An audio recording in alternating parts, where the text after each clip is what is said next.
अस्सलाम वालेकुम। आज की एपिसोड में मैं बात करने वाली हूँ कि जो फ्रोज़न प्रोडक्ट्स होते हैं, जैसे फ्रोज़न मीट प्रोडक्ट्स हैं या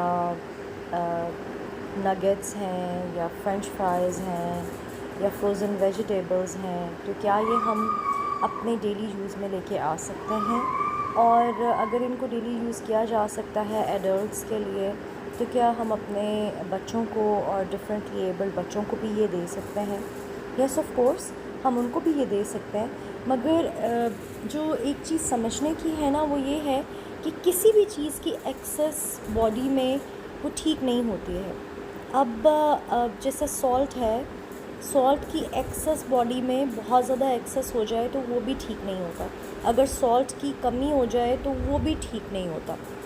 इसी तरह अगर शुगर की आप एक्सेस कर देते हैं बॉडी में तो वो भी ठीक नहीं है, और अगर शुगर आप बिल्कुल ही बॉडी से ख़त्म कर देते हैं तो वो भी ठीक नहीं है। इसी तरीके से जो फ्रोज़न प्रोडक्ट्स हैं, आप उनको यूज़ कर सकते हैं, जिसमें आप देखते हैं शामी कबाब आ जाते हैं, और चपली कबाब, सीख कबाब, और बच्चों के लिए जो स्पेसिफ़िकली जैसे नगेट्स हैं और ड्रम स्टिक्स हैं, फ्रेंच फ्राइज़ हैं, और कुछ फ्रोज़न वेजिटेबल्स भी होती हैं, आप उनको यूज़ कर सकते हैं। मगर बात फिर वही आ जाती है कि आपने अपनी डेली जो डाइट है, चाहे वो हम एडल्ट्स की बात करें या हम अपने बच्चों की बात करें, उनकी आपने मैनेज इस तरीके से करनी है कि हर चीज़ उनकी डाइट का पार्ट हो।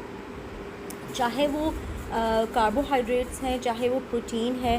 तो एक चीज़ की अगर आप एक्सेस कर देंगे तो वो भी बुरी है, और अगर आप उसको बिल्कुल ख़त्म कर देंगे तो वो भी बुरी है। फ्रोज़न प्रोडक्ट्स आप बहुत आराम से यूज़ कर सकते हैं, बड़ी ईजी होती हैं बनाने के लिए। आप उसको जस्ट एयर फ्रायर में डाल दें, और या फिर आप उसको स्लो कुक करना चाह रहे हैं बिल्कुल ही, और कुछ लोगों को स्टोव की कुकिंग पसंद है, तो आप उसको जो है वो उसमें फ्राइंग पैन में डाल के रख दें। नॉन स्टिक फ्राइंग पैन में भी रख सकते हैं, और जो है वो एयर फ्रायर में ज़्यादा उसको प्रेफर करती हूँ, क्योंकि एयर फ्रायर में एक तो टाइमर लग जाता है और वो इजी रहता है यूज़ करना। टू बी ऑनेस्ट ना, कि बंदे को ये नहीं होती टेंशन कि अब जाए और जाकर उसको स्टोव पे से देखे कि आंच ठीक है, जल तो नहीं रहा है। तो एयर फ्रायर में ये वाली कन्वीनियंस तो है। तो आप उसको एयर फ्राई कर लें, और साथ में ये कि उसमें कोई ऑयल एक्स्ट्रा से नहीं ऐड करना पड़ता है, कोई ग्रीस उसको आपको नहीं करना पड़ता है, वो ईज़िली खुद ही अपने ही फ्लूइड्स में बन जाता है। तो मैं तो प्रेफर करती हूँ air fryer as compare to traditional cooking. तो बहरहाल इट्स अप टू यू कि आप कौन सा मेथड यूज़ करते हैं, मगर जो फ्रोज़न प्रोडक्ट्स हैं दे आर सेफ़। आप उनको ख़ुद भी ले सकते हैं और अपने बच्चों को भी दे सकते हैं, उसमें कोई